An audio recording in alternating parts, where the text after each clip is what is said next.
Byte by Byte, she builds AI, a podcast by Terminale B students, ENCPB Pierre-Gilles de Gennes.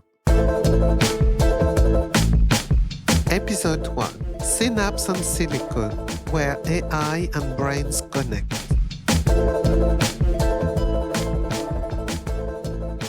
Today, for our podcast, we have the great pleasure to welcome Dr. Lizbeth Mjava-scripton from the Paris Brain Institute.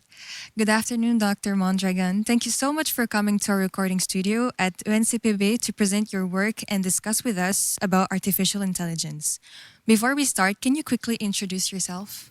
Yeah, sure. So, hi, everyone. Thank you so much for having me. I'm really excited to be here with you, and I'll try my best to answer all of your questions. So, I'm Lizbeth Mjava-scripton. I work as a research engineer at the Paris Brain Institute, as you said, at a lab team called NERB, NERB, that stands for Neurophysiology of Repetitive Behaviors. And in our lab, we are interested in studying how the brain works. And more specifically, we are interested in understanding how repetitive behaviors emerge and also understanding abnormal repetitive behaviors, which are sometimes symptoms of some neuropsychiatric diseases, such as the ones that characterize obsessive-compulsive disorders and Tourette syndrome. In my own work, I'm interested in applying artificial intelligence to answer all of these exciting questions. Now, let's talk more specifically about your studies. You have quite an impressive school curriculum from Mexico to France. Can you tell us more about that? Yeah, so thank you. That's very nice. It's true that my educational journey it's been not very linear. So I started in engineering and then transitioned to neuroscience. So at first I studied mechatronics engineering in Mexico at the National Polytechnic Institute. And then during that time, I got the chance to spend some time here in France at the UTC in Compiègne. Following that, I got the chance to have a scholarship from the French government to come back here to France and continue my studies. So that's what I did. And I continued with another engineering degree, this time in robotics. And then I moved to do a master's in advanced systems. And that's the time where I really started to learn about all of these powerful tools and the use of AI. And then I continue with a PhD in neuroscience. So it's true that it hasn't been very linear for me, but at the end, this diversity is what I think that helped me to have the kind of work that I do now, that it's very interdisciplinary, I think. And why did you want to study mechatronics? That's a good question. So at first, I didn't know I wanted to study mechatronics. I thought that I would be a medical doctor. But then I had this chance in Mexico to do this observational internship in a hospital. So I follow around interns in different services. And that's where I realized that path wasn't really for me. So then I wanted to choose a career path that offered different options. So mechatronics, it's actually the synergy between mechanics, informatics, and electronics. So I thought that's a good option that could allow me eventually to work in the healthcare section area, but this time with a different angle, maybe creating some devices. And so that's what I chose at the end, and I think it was a good fit for me. You then went from mechatronics to neuroscience. What inspired this transition? Yeah, so I think it was a big jump for me. While I was studying robotics and artificial intelligence, I realized that these were very powerful tools that could be used to answer biological scientific questions. And what's more interesting and fascinating that trying to understand the human brain. So that's why. What actually encouraged you to study the brain? I think that, as I said, there are many open questions regarding neuroscience. And I think AI can offer very interesting tools to help answer them. I thought that I could work in neuroscience and also use my skills in engineering. So that could really bring the best of both worlds for me. After engineering school, you decided to undertake a PhD at the Paris Brain Institute, right? Yep, that's right. Why? So I think that during my master's, I realized that I really like research. I think it offers a unique opportunity to be creative and really focus on an interesting question. So I didn't choose to follow the typical engineering path because I felt that I could contribute a bit more this time in academia. So that's where I chose to continue in that path. And during your PhD, what were the hardest things for you to learn given your engineering background? What was the hardest thing for me? It's true that I did a big transition, and I think that doing a PhD in any field, it's really something very challenging, but also something very rewarding. In my case, I think that doing this transition was the hardest thing for me because when I started, all of my peers had, the knowledge in biology and neuroscience that I didn't have because of my training. So the first year, honestly, was pretty hard for me. I realized, I think, in the first month that no one was going to show me the basics at this point. So I really had to put on the work, the hours, mostly at the evenings, reading myself, watching a lot of videos. And something that was very good for me, it was that I had the idea to approach teachers that were teaching neuroscience or biology, the courses that I needed in master. So I reached out to them, I contacted them, I explained my situation, and I asked them if I could be a listener during their courses. And to my surprise, they all say yes. So I went for it, and I think that really helped me. And after some time, I really started to feeling more confident about my skills, being more confident during lab meetings, exchanging, proposing my own ideas. So at the end, it was just, not giving up and stayed motivated, I think. Yeah. Thank you. You are not now working at the Paris Brain Institute. You have been there for 10 years.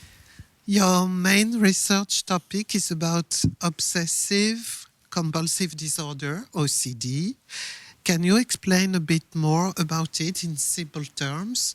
Yeah, exactly. So in the lab, we're interested in repetitive behaviors, but also abnormal repetitive behaviors.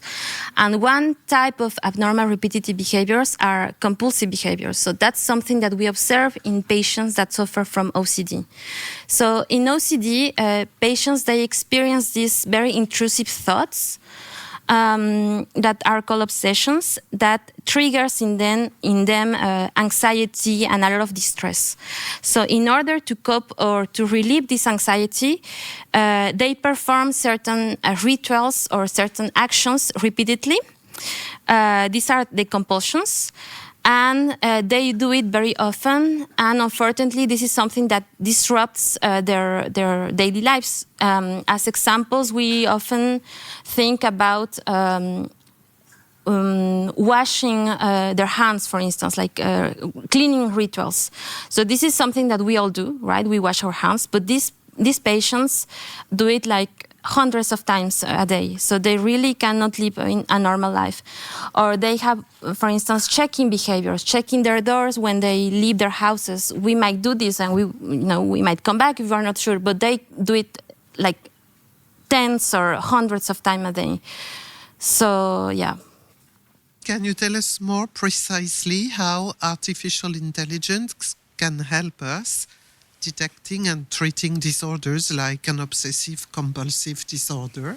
Sure. So artificial intelligence can help us detect and treat OCD by identifying patterns in behavior or brain signals that otherwise might be difficult for the human eye to detect, right? So by training AI models or algorithms on data from patients suffering from OCD or from animal models of compulsive behaviors, we can detect early signs of compulsive behavior to come. This is something that I explored during my thesis, but there are many other different ways, such as, for instance, we could use AI tools to better understand how different brain regions communicate or interact when a compulsive episode is about to come.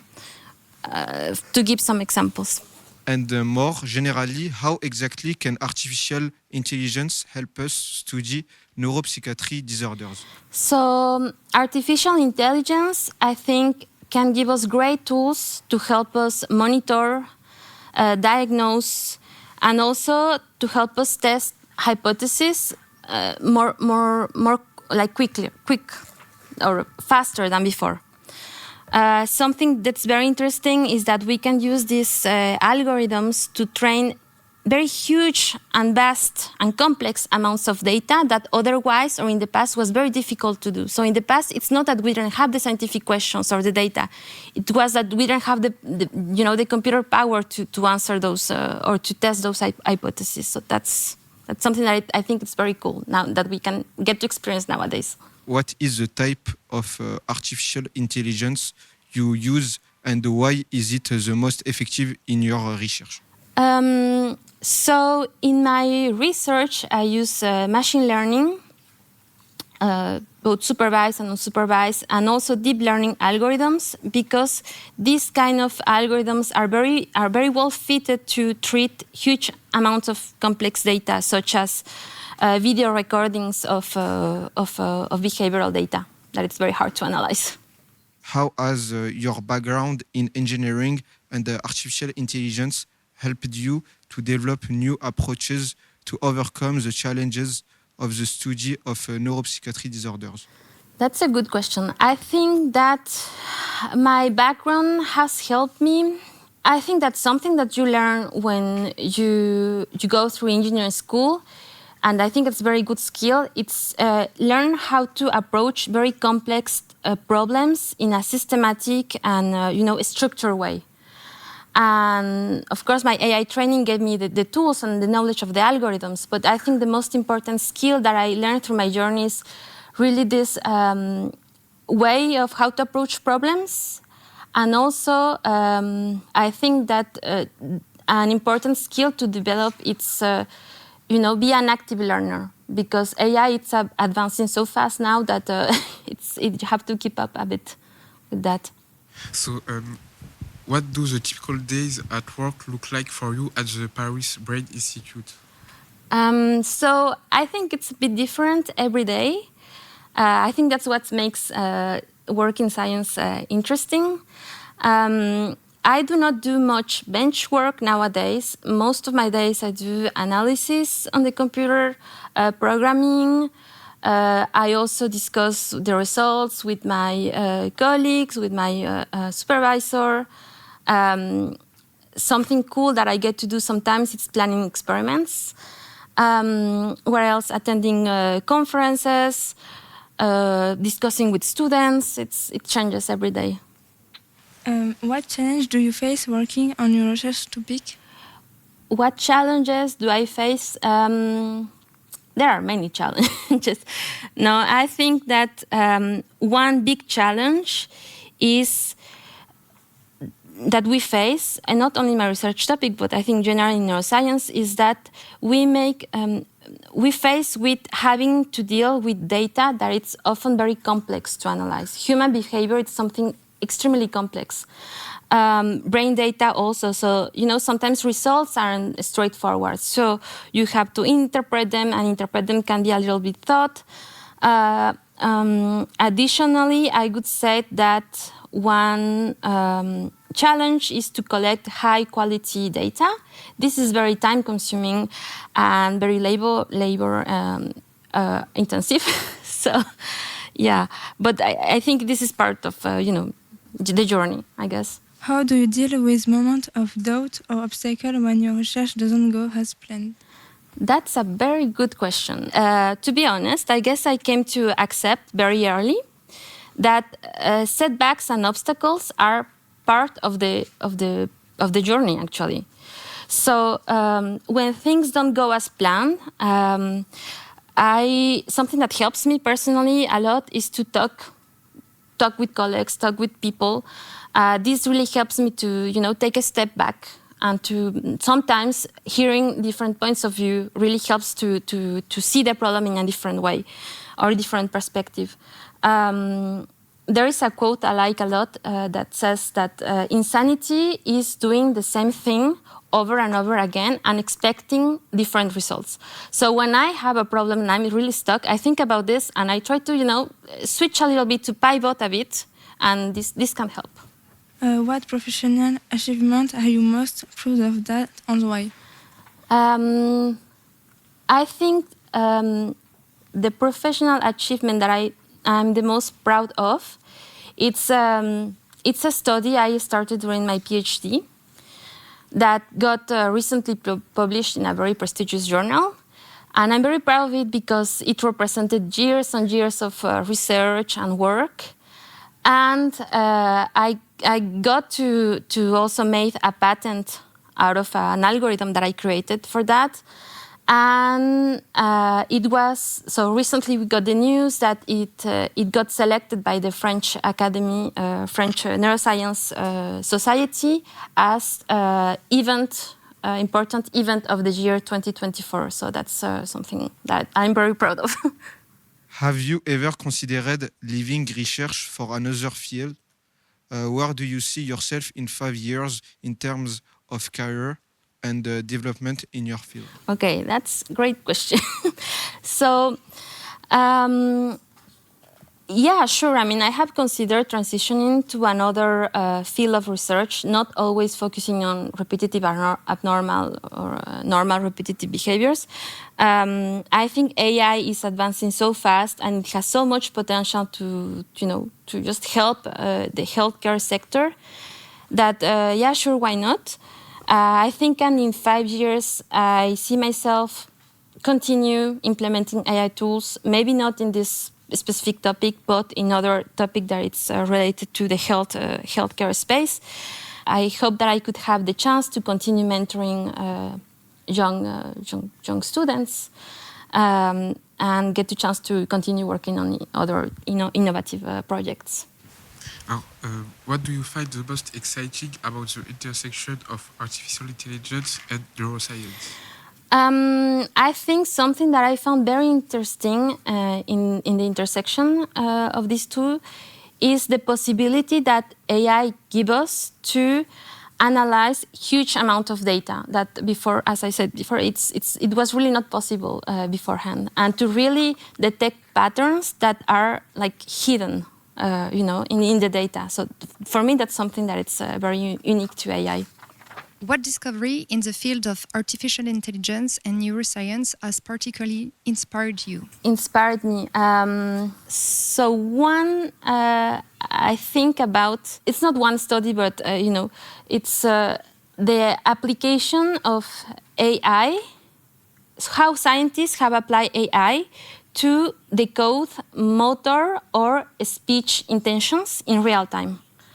Meaning that these are kind of the studies where in real time people get to decode speech intentions only by reading your brain signals. So I think this is it's always very impressive to see how in real time, only with analyzing your thoughts, they can, decode what you're thinking, what exactly like the speech intentions that you have or the motor intentions before you can actually, express them. So I think that it's something very impressive to see. Speaking about thinking, what are the difference between human thinking and artificial intelligence? Okay, so human thinking is very rich in creativity, in emotions, and in intuition. And this is something that emerged from our own human experience. While artificial intelligence, there are algorithms that are trained to quickly analyze and discover patterns based on a huge amount of data. So it doesn't really experience emotions or bring the same kind of intuitive creativity to problem solving. I think that's, or not yet at least. I think that's a bit like the difference, I would say. Do you think that artificial intelligence will one day be able to accurately simulate mechanisms of complex human thinking and behavior? So I think AI, it's advancing very fast in simulating, not really like doing it, but simulating specific aspects of human cognition, such as decision making, pattern recognition. However, I think that there are a lot of challenges still to replicate like the full depth of human consciousness and emotion. So my personal view is that I see AI as more complementing human abilities rather than replicating the full spectrum of the human thought or mind. How can your research in the artificial intelligence help people in the real life? So how can my research help people in real life? We in the lab do a lot of fundamental science. And we're starting to do more like applicative science. But so what this means is that the things that we do might not be directly applied to patients for now, but we build the little blocks, I hope so, that can help, in the future, maybe help in therapies. During my thesis, I found a biomarker that could predict when the compulsive behavior was about to come before it happens. So I hope that maybe some other research groups could be inspiring this or could use these results eventually to, develop adaptive or predictive protocols to treat compulsive behavior. But yeah. What is your vision for the future of artificial intelligence in research? My vision is that I think artificial intelligence, it's a very strong driving force in all of the research fields nowadays. Particularly in what concerns me, neuroscience, I think we will see a lot of development in personalized medicine in the following years. And this is very exciting because it's something new, like personalized medicine thanks to AI. I think that's where we'll see like the big advancements. I hope so. And what technical skills and qualities do you consider essential for someone working with AI? This is a question that it's not the first time that someone asks me. I think good or strong programming skills, it's important. Also, a good foundation of understanding the behind of how the algorithms work. It's also good. If you like statistics, that's a plus. But I believe that you don't have to master everything perfectly to work on AI. I think that's what is most important is that you are someone who is driven to learn and to explore. Because as I said, AI is advancing so fast, it's important to be someone that's willing to learn. Also, I think I feel like everything that can be taught can be learned. And it's just a matter of really just be very consistent and motivated. But you don't have to be super good on maths or consider yourself to be brilliant. It's just a matter of being interested by it and just be willing to learn. I think that's the most important skill for me. And what advice would you give students to make the best use of AI? Okay, so to make the best use of AI for students, I would say that start by learning a little bit about how AI works, because that's the only way that you can really understand its limits. And then you will quickly understand that AI is not perfect, that it might give you like results that are biased sometimes or that are incorrect. I would advise students also to use AI with responsibility, keep ethics in mind, be aware of privacy concerns when you use AI. And also something that is very important, use it really as a tool for you to improve your skills, not to replace the work. So really do the work, but use it more like to improve your skills. But at the end, what it's really rewarding and what will help you in the future, it's that you develop your own skills, not let just, an AI, generative AI, do all of the work for you. Use it as a tool to help you, not to replace your own work. As a woman engineer, AI specialist and neuroscientific researcher, you are kind of statistical anomaly, if we may say so. Okay, thank you. That's a very unique compliment. What can you tell us about the AI gender bias? What is it, and why is there one? Okay, so AI gender bias is when an AI system shows or give unfair results, unfair ideas or stereotypes.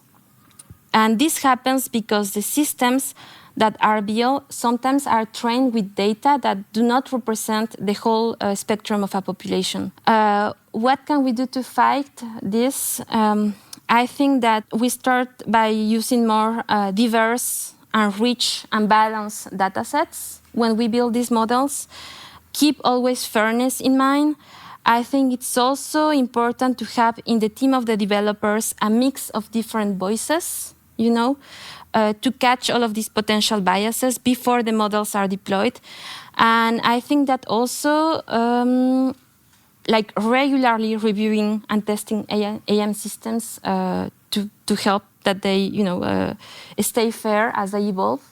And I also think it's important for the population, general population, you all guys, to realize that not every AI is perfect and that the results they give you might be biased. So keep this in mind when you use them. What can we do to fight against this AI gender bias? What we can do is to, like I said, just be aware of it, build the models using balanced data sets, verify the models as they evolve. Awareness, I guess it's the key word. Have you ever witnessed gender differences in your work environment with colleagues also working with AI in research? Yeah, I think I have noticed that there is some gender bias in our field. I think that there are groups that are clearly unrepresented. We see this in conferences. We also see this in the institutions where most of the team leaders are men, for instance. I think that we also see a lot of progress now because there are a lot of women that are really reaching into the tech space, and that's very good to see also. I know that when I was in engineering schools, like for instance in robotics, we were only 3 girls out of 25 students. I hope this changes a bit more since I graduated. But I think it's also good to have representation in that cases. When I was in Mexico, my AI teacher was a woman, so that was very good for me in terms of representation. So yeah, I think there is still a lot of misrepresented groups, but I hope that things are changing a bit. I'm seeing that it's changing a bit. Yeah. How do you help female students as a mentor? I like to think that I help all of my students by being a mentor that share my own experience, that I'm open to, just discussion about their maybe concerns about the future. I like to think that I encourage them to, take take on challenges and also to create a safe space where they can feel confident to ask questions, to talk. And yeah, I mean, I'm very proud of every student that has worked with me, and I'm very happy when they get back. It's very rewarding when they get back to me to share their news. In your opinion, how can we encourage more women to pursue career in artificial intelligence? I think we can encourage more women to work on AI or generally in the tech space. And I think this starts by acting at young ages. I think for me representation is very important. I really believe in the power of representation when in your inner circle or, in general. In my case, when I was a kid and when I was seeing my mom, going to work at the lab, she's a scientist. So this was very helpful because I knew that, you could be a mom and you could have 3 kids as my mom had, and also, go to work to a lab. Representation, I think it's very, very important. I know that some kids don't have this chance to see in their inner circle, this kind of representation. So I think that it is our duty as adults, as professionals, to support, to try to help students in this area. I think that initiatives such as this one that your teachers organize, where you could, talk with people and see that these are normal people that are working in AI or doing things that might seem impressive or not. I think that's very good, And yeah. What message would you like to pass to young girls to pursue their dreams, even if they do not match social expectation due to gender biais? I think I would like to tell young girls that their unique voice, their unique experience, their unique background is exactly what the tech and the AI world needs. I think that we should not let, social expectations or stereotypes or, sometimes the worst is our own limiting thoughts that keep us, from doing what we would like to do, from, doing our dreams. So I think that for them, knowing that it's not because they haven't seen a woman in certain, professions that it's not possible, or that they cannot achieve them. I really don't believe in that there are, and I think it's very sad when people think that there are certain jobs for men or for women or for whatever gender you identify with. I feel that you should be confident in, if you like something, go for it. And in that way, I think it's up to us as parents, teachers, aunts, uncles, whatever, to kind of support every step of the way when we can talk to young people. Thank you very much, Dr. Mondragon, for your presence today and for sharing your impressive experience with us. Thank you. Thank you for having me, and great questions, guys.